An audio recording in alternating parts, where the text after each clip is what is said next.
Bonjour et bienvenue à cette deuxième vidéo sur la suite de la Révolution américaine. Vous êtes à la page 20. Vous êtes maintenant en 1774. Nous sommes dans le fond dans la section Lettres aux Canadiens. Avant de parler de la lettre qu'on envoie aux Canadiens, il faut vous expliquer qui l'envoie aux Canadiens. Donc, on va parler du Congrès de Philadelphie. La première rencontre à Philadelphie a lieu en 1774. Qu'est-ce que c'est que le Congrès de Philadelphie? Je vous rappelle, regroupement de tous les représentants des 13 colonies qui veulent organiser la révolte contre la Grande-Bretagne. Encore une fois, cette révolte se veut pacifique en 1974. Dans ce congrès, une des décisions qui va être prise va être d'envoyer une lettre aux Canadiens pour leur demander leur support dans le conflit qui les oppose à la Grande-Bretagne, qui est également la métropole de la province of Québec. Ainsi, on va demander aux gens de la province of Québec de se joindre à eux, c'est-à-dire de les suivre, de les supporter. Leurs deux grands arguments sont les suivants.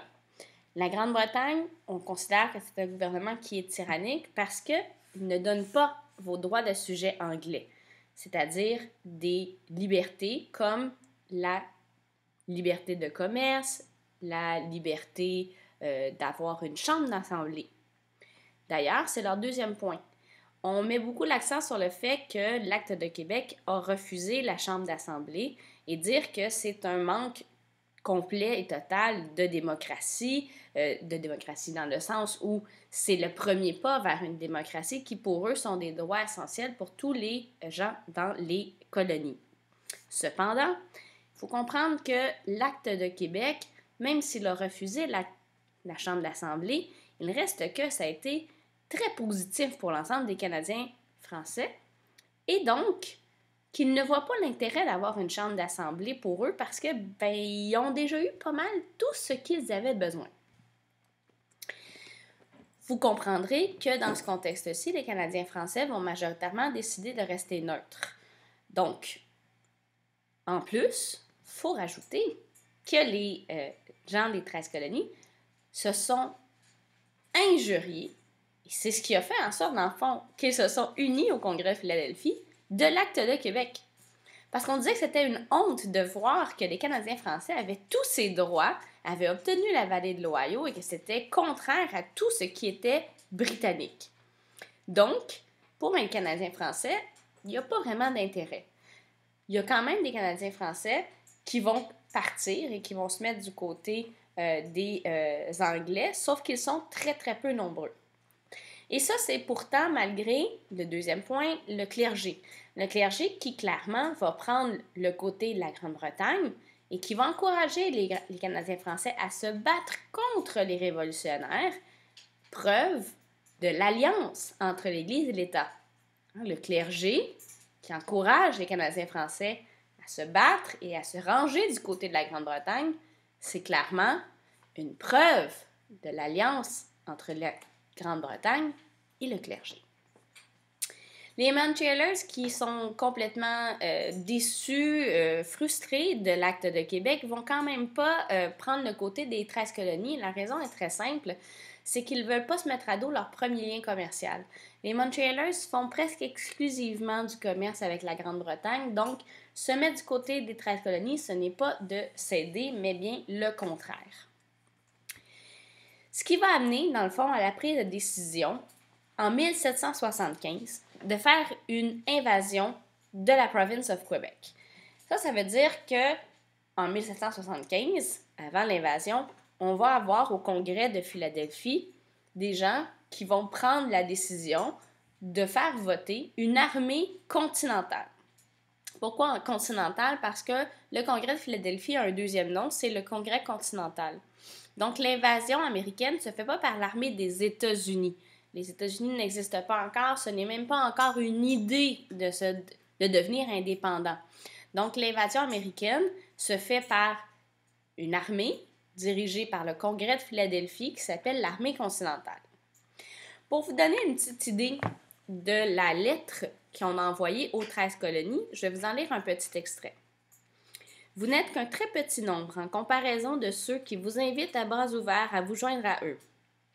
Un instant de réflexion doit vous convaincre qu'il convient mieux à vos intérêts et à votre bonheur de vous procurer l'amitié constante des peuples de l'Amérique septentrionale que de les rendre vos implacables ennemis. Les outrages que souffre la ville de Boston ont alarmé et uni ensemble toutes les colonies, depuis la Nouvelle-Écosse jusqu'à la Géorgie. Votre province est le seul anneau qui manque pour compléter la chaîne forte et éclatante de leur union. Votre pays est naturellement joint au leur. Joignez-vous aussi dans vos intérêts politiques. Leur propre bien-être ne permettra jamais qu'ils vous abandonnent ou qu'ils vous trahissent. Donc, c'est attention, si tu dis non, ça va bien aller. Et viens-toi, joins-toi à nous et on va toujours t'aider. N'oubliez pas, encore une fois, je vous remets dans le contexte, l'Acte de Québec est considéré par les 13 colonies comme l'élément qui marque un point de non-retour. Et donc, quand on vous dit dans la petite lettre que c'est mieux dans vos intérêts et à votre bonheur de vous procurer l'amitié constante que de les rendre vos implacables ennemis, voilà où on veut en venir. Vos implacables ennemis, ça va amener à l'invasion américaine en 1775. Étant donné qu'on part du sud, la première grande ville qu'on doit prendre, c'est Montréal. Montréal va être prise sans trop d'obstacles, malgré le fait que le clergé, dans la prise de Montréal, va bien entendu, suite à l'Alliance, encourager les Canadiens français à prendre des armes contre la Grande-Bretagne.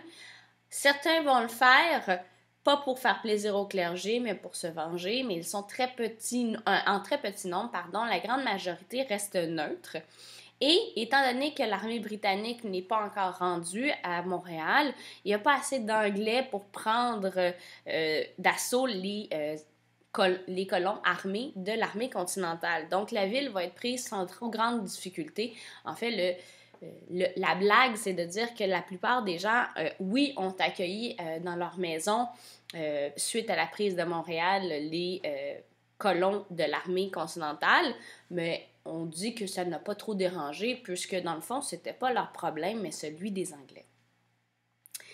Lorsque Montréal va être officiellement prise, le général qui a pris Montréal va aller rejoindre celui qui est à Québec pour le siège de Québec. Vous le savez, c'était la même chose lorsqu'on a parlé de la conquête et de la prise de Québec. Québec étant une ville en hauteur, fortifiée et bien protégée, elle est beaucoup plus difficile à prendre. On ne peut pas l'attaquer comme Montréal directement. Il faut l'assiéger. Donc, on va faire un siège à Québec en 1775 qui va se dérouler jusqu'en 1776. Donc, le général qui était à Montréal, Montgomery, va rejoindre l'armée continentale de Arnaud, qui est à Québec, où ils assiègent la ville. Étant donné un petit problème technique, c'est-à-dire que l'armée continentale, c'est des gens qui sont payés à contrat et que leur contrat, en grande partie, vient à échéance le 1er janvier 1776, on va faire une bataille, donc une attaque de Québec le 31 décembre, soit ce qu'on va appeler la bataille du jour de l'an. Malheureusement, l'armée continentale va perdre cette bataille-là, puisque clairement, ils ne sont pas prêts à attaquer Québec. Québec est encore beaucoup trop fortifié. Carleton n'a aucunement l'intention de laisser Québec tomber. Il est avec une plus grande armée qu'il y avait à Montréal. Cependant, malgré la défaite brutale de la bataille du jour de l'an et le départ d'une partie des soldats de l'armée continentale le 1er janvier 1776, la prise de Québec va être officiellement terminée seulement à l'arrivée au printemps de la flotte britannique, où là, tous les militaires de l'armée continentale vont quitter vers les 13 colonies et vont laisser Montréal par la suite. Donc, c'est en 1776 que l'armée continentale perd officiellement ses intentions de protéger le Nord.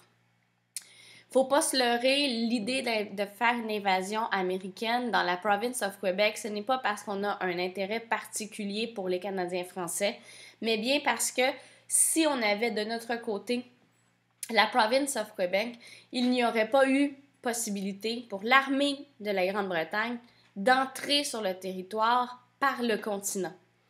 Donc, ils auraient été obligés de faire des attaques uniquement par les côtes de l'Atlantique. La perte de la province of Quebec va donc faire un petit peu plus mal à l'armée continentale, puisque à partir de ce moment-ci, les armées de l'armée britannique vont s'installer dans la province of Quebec pour organiser des attaques et sur terre et sur mer. En 1776, de façon assez spectaculaire, c'est-à-dire après une réponse complètement méchante et complètement aberrante pour les 13 colonies, de la part de la Grande-Bretagne, les 13 colonies vont enfin, finalement, à un mois de la déclaration d'indépendance des États-Unis qui aura lieu le 4 juillet, d'où la fête nationale, ils vont réussir à s'entendre les 13 uniquement un mois avant. Pourquoi? Parce que un mois avant, on était encore dans la discussion de négociations pacifiques avec la Grande-Bretagne malgré des attaques armées sur le territoire depuis 1775. Pourquoi est-ce qu'on est encore dans cette idée qu'il est possible d'avoir une entente à l'amiable? C'est parce que toutes les colonies ne sont pas attaquées à la même quantité. C'est-à-dire qu'il y a des colonies qui voient encore très mal l'idée de se défaire d'une métropole qui leur a été si grande, si bonne, et qui trouvent injuste les manières un peu plus rudes du Massachusetts, entre autres, qui seront les premiers à demander l'indépendance des États-Unis. Donc, pourquoi États-Unis? Parce que les 13 colonies veulent conserver leur autonomie distinctive. Ce qui m'amène donc à vous lire une partie de la Déclaration d'indépendance des États-Unis. Je ne la lirai pas au complet, vous comprendrez bien, mais j'aimerais que vous écoutiez en vous rappelant ce qu'on a vu l'année passée sur le libéralisme, c'est-à-dire les idées libérales d'égalité, liberté, droit naturel, donc le droit à la vie, la propriété, la démocratie, le pouvoir au peuple, le peuple qui peut décider pour lui-même. Donc voici l'extrait. Nous tenons pour évidentes pour elles-mêmes les vérités suivantes. Tous les hommes sont créés égaux. Ils sont doués par le Créateur de certains droits inaliénables. Inaliénable, ça veut dire que tu ne peux pas enlever. Parmi ces droits se trouvent la vie, la liberté et la recherche du bonheur. Les gouvernements sont établis parmi les hommes pour garantir ces droits et leur juste pouvoir émane du consentement des gouvernés. Ce que ça veut dire, c'est que les gouvernements sont choisis par les hommes et devraient agir en fonction des demandes et du pouvoir des gouvernés, soit le peuple. Toutes les fois qu'une forme de gouvernement devient destructive de ce but, le peuple a le droit de changer ou d'abolir ou d'établir un nouveau gouvernement en le fondant sur les principes et en l'organisant en la forme qui lui paraîtront les plus propres à lui donner la sûreté et le bonheur. Donc, encore une fois, le pouvoir au peuple. Si le gouvernement ne respecte pas les droits et libertés du peuple, le peuple serait en droit de se révolter et de refaire un nouveau gouvernement. La prudence enseigne à la vérité que les gouvernements établis depuis longtemps ne doivent pas être changés pour des causes légères et passagères. Et l'expérience de tous les temps a montré, en effet, que les hommes sont plus disposés à tolérer des maux supportables qu'à se faire justice eux-mêmes en abolissant les formes auxquelles ils sont accoutumés. Cette belle grande phrase, ce qu'elle dit, c'est que un gouvernement ne devrait pas être défait si ce n'est que pour des petites querelles. Donc, en disant ça, on dit, là, la déclaration d'indépendance, c'est parce qu'on est rendu au-delà du supportable, au-delà de ce que le peuple peut accepter. Ce qui fait en sorte que cette déclaration d'indépendance, qui a été majoritairement écrite par Thomas Jefferson, revue et corrigée entre autres par John Adams et Benjamin Franklin. D'ailleurs, John Adams qui sera souvent écarté de son rôle, pourtant étant le premier à avoir parlé d'indépendance, à avoir parlé d'une déclaration d'indépendance, à avoir choisi Thomas Jefferson pour l'écrire. Benjamin Franklin, qui lui aussi, à la fin de sa vie, va être un peu mis de côté et qui était un homme très imbu de lui-même, mais aussi très intelligent, va trouver ça très difficile de voir Jefferson, le troisième président des États-Unis, devenir aussi important par rapport à Benjamin Franklin. Comme vous l'avez vu, c'est un bijou des idées libérales, égalité, démocratie, liberté. Donc, on a entendu dans l'extrait que je vous ai lu exactement toutes ces idées-là, qu'on fait référence entre autres à John Locke pour les droits naturels, à Montesquieu pour les séparations des pouvoirs, à la démocratie également, donc la liberté. Donc, on voit vraiment toutes les idées libérales qu'on a vues dans le passé. Cette déclaration d'indépendance débute officiellement la guerre d'indépendance, même si les combats sur le territoire étaient déjà commencés depuis 1775. Le premier allié, celui qu'on va aller se chercher avant d'écrire la déclaration d'indépendance, c'est nul autre que la France. La France qui est une monarchie absolue, qui donc clairement n'applique en aucun cas les idées libérales d'égalité, les démocraties et liberté, on s'entend. Pourquoi la France veut-elle aider une colonie à devenir indépendante sur des fondements qu'elle réfute complètement? Bien parce que c'est un coup qu'on peut faire à la Grande-Bretagne, notre ennemi préféré. C'est d'ailleurs pour ça que la France va offrir la Statue de la Liberté au 100e anniversaire de l'indépendance des États-Unis. Ce sera, contre toute attente, une victoire américaine en 1783 qui va faire en sorte que les États-Unis vont kicker, comme l'image le démontre, avec Washington et Uncle Sam qui regarde en arrière, qui jette la Grande-Bretagne à l'extérieur de ses frontières. On devient officiellement les États-Unis, où chacune des anciennes colonies vont garder un gouvernement, des codes de loi qui leur sont propres, comme les États aujourd'hui, avec un gouvernement central, comme aujourd'hui, d'où l'idée des États-Unis. Donc en 1783, la guerre est terminée. On va passer maintenant à la signature de traités. Il y aura 2 traités d'indépendance, un qui va traiter de l'indépendance en tant que telle et un deuxième qui va redéfinir les frontières de la province of Québec parce que enfin, 20 ans plus tard, la vallée de l'Ohio sera remise aux États-Unis d'Amérique. C'est sans surprise qu'au prochain cours, nous parlerons des conséquences de cette perte de territoire pour la province of Québec.